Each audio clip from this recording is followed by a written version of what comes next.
Assalamualaikum warahmatullahi wabarakatuh. Waalaikumsalam warahmatullahi wabarakatuh. Halo semuanya, perkenalkan nama saya Arif Wanisrina, nomor absen 3. Perkenalkan, nama saya Nur Arzatin Sandi, nomor absen 8. Perkenalkan, nama saya Jasmine Gania Khaira, nomor absen 12.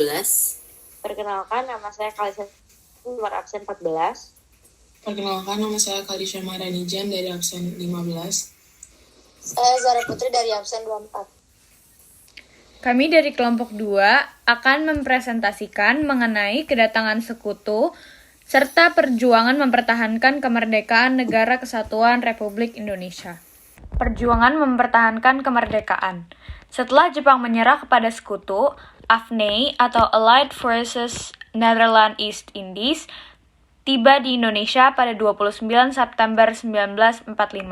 AFNI ini mempunyai beberapa tugas, yaitu yang pertama, menerima penyerahan Jepang, yang kedua, membebaskan para tawaran perang Jepang yang berasal dari Eropa, yang ketiga, melucuti dan memulangkan tentara Jepang, dan yang terakhir, memelihara kondisi damai.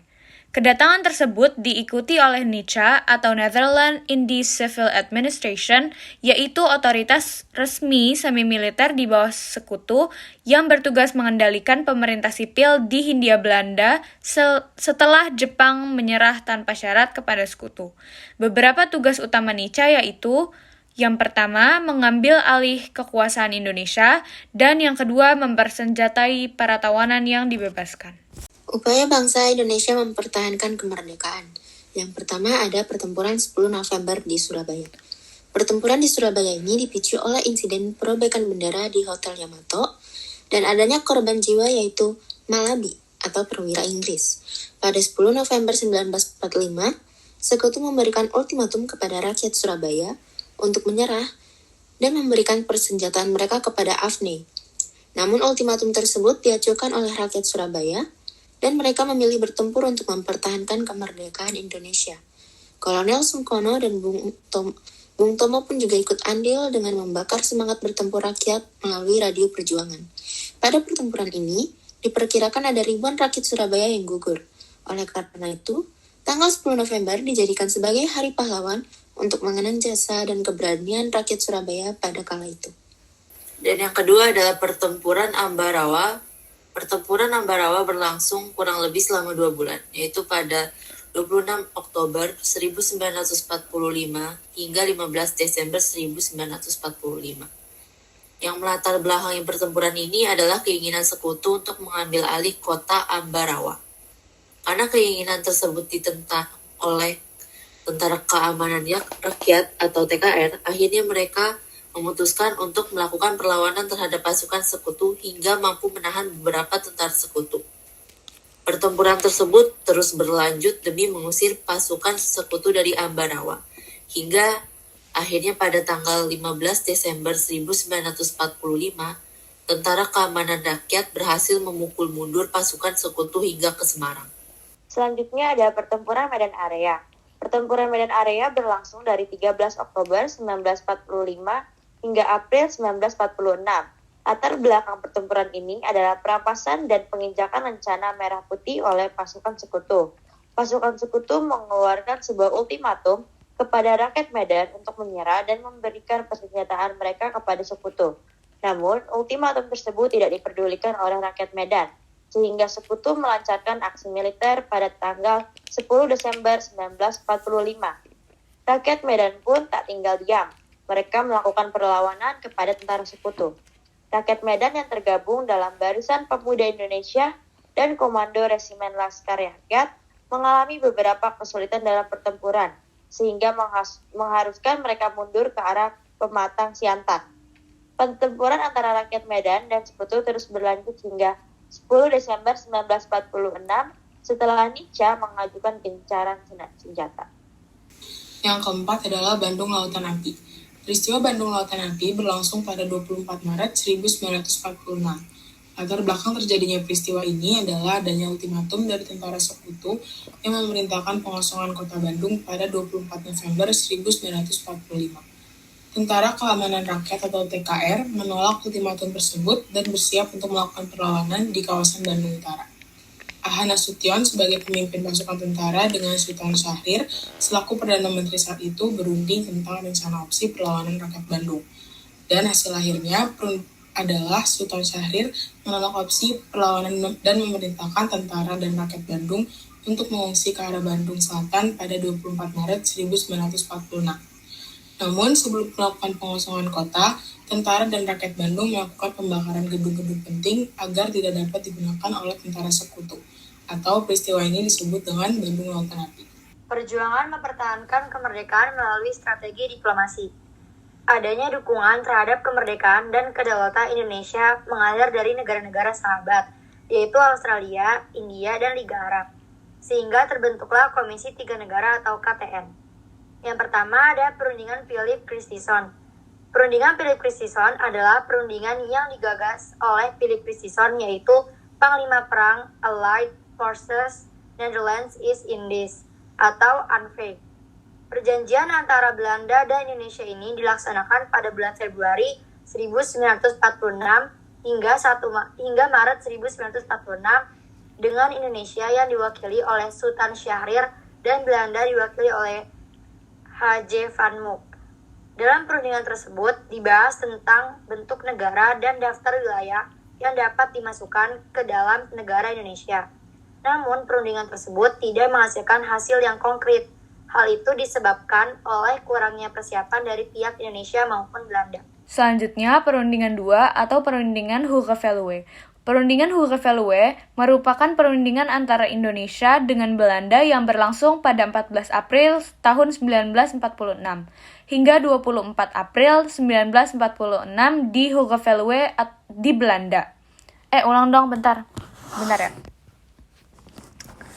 Selanjutnya, perundingan 2 atau perundingan Hooge-Veluwe. Perundingan Hooge-Veluwe merupakan perundingan antara Indonesia dengan Belanda yang berlangsung pada 14 April tahun 1946 hingga 24 April gue mau nangis deh. Selanjutnya, perundingan 2 atau perundingan Hooge-Veluwe. Perundingan Hooge-Veluwe merupakan perundingan antara Indonesia dengan Belanda yang berlangsung pada 14 April 1946 hingga 24 April 1946 di Hooge-Veluwe, Belanda. Indonesia mengirimkan 3 delegasi yaitu W. Suwandi, Sudarsono, dan A.K. Pringgodigdo, sedangkan Belanda diwakili oleh Van Mook, Van Rooyen, Edinburgh, Van Asbach, Sultan Hamid, Surya Santoso, dan Logamen. Dalam perundingan ini, Inggris menjadi pihak penengah dengan mengirimkan Sir Archibald Clarke Kerr.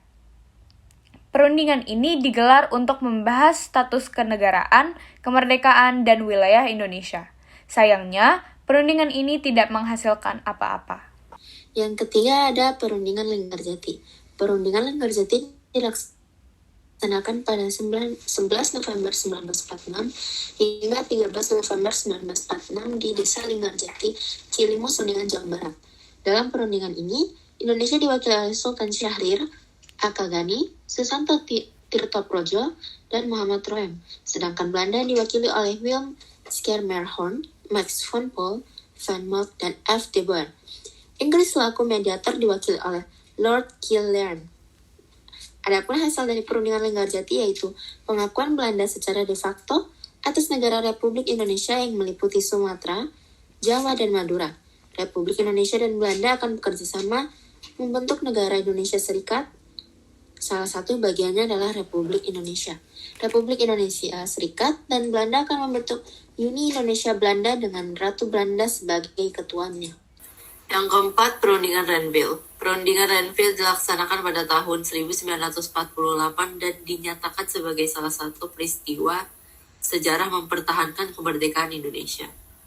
Perundingan ini dilaksanakan di atas kapal perang Amerika Serikat USS Renville yang berlabuh di Pelabuhan Tanjung Priok, Jakarta. Pada saat perundingan ini terjadi, Indonesia diwakili oleh Perdana Menteri Amir Syarifuddin, sedangkan Belanda diwakili oleh R. Abdul Qadir Wijoyo Atmojo. Perjanjian ini diadakan untuk menyelesaikan perselisihan atas perjanjian Linggarjati tahun 1946. Hasil perundingan Renville. 1. Pembentukan Republik Indonesia Serikat atau RIS dengan segera. 2. Republik Indonesia merupakan bagian dari RIS. 3. Belanda tetap menguasai seluruh Indonesia sebelum RIS terbentuk. 4. Wilayah Indonesia yang diakui Belanda hanya Jawa Tengah, Yogyakarta, dan Sumatera. 5. Wilayah kekuasaan Indonesia dengan Belanda dipisahkan oleh garis demarkasi yang disebut garis Van Mook. 6. Tentara Indonesia ditarik mundur dari daerah-daerah kekuasaan Belanda, yaitu Jawa Barat dan Jawa Timur. 7. Akan dibentuk Uni Indonesia Belanda dengan Ratu Belanda sebagai ketuanya. 8. Akan diadakan plebisit atau referendum untuk menentukan nasib wilayah dalam RIS. Dan 9.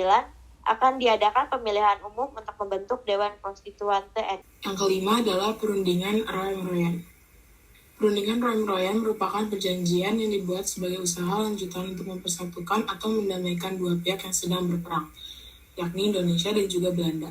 Tempat perundingan Royan-Royan dilaksanakan di Hotel Des Indes di Jakarta pada 17 April 1949 dan ditandatangani pada tanggal 7 Mei 1949. Dalam perundingan ini, Indonesia diwakili oleh Muhammad Roem dan Belanda diwakili oleh Dr. Jan Herman van Royen. Asal mula nama perundingan ini atau perundingan Royan-Royan sendiri diambil dari nama kedua pemimpin delegasi, yaitu Muhammad Roem dan juga Jan Herman van Royen. Hasil perundingan Royan. Yang pertama, Belanda menyatakan menyetujui kembalinya pemerintah Republik Indonesia ke Yogyakarta. Kedua, menjamin penghentian gerakan militer dan membebaskan semua tahanan politik. 3. Tidak akan mendirikan atau mengakui negara-negara yang ada di daerah yang dikuasai RI sebelum 19 Desember 1949 dan tidak akan meluaskan negara atau daerah dengan merugikan republik. Yang keempat, menyetujui adanya RI sebagai bagian dari negara Indonesia Serikat.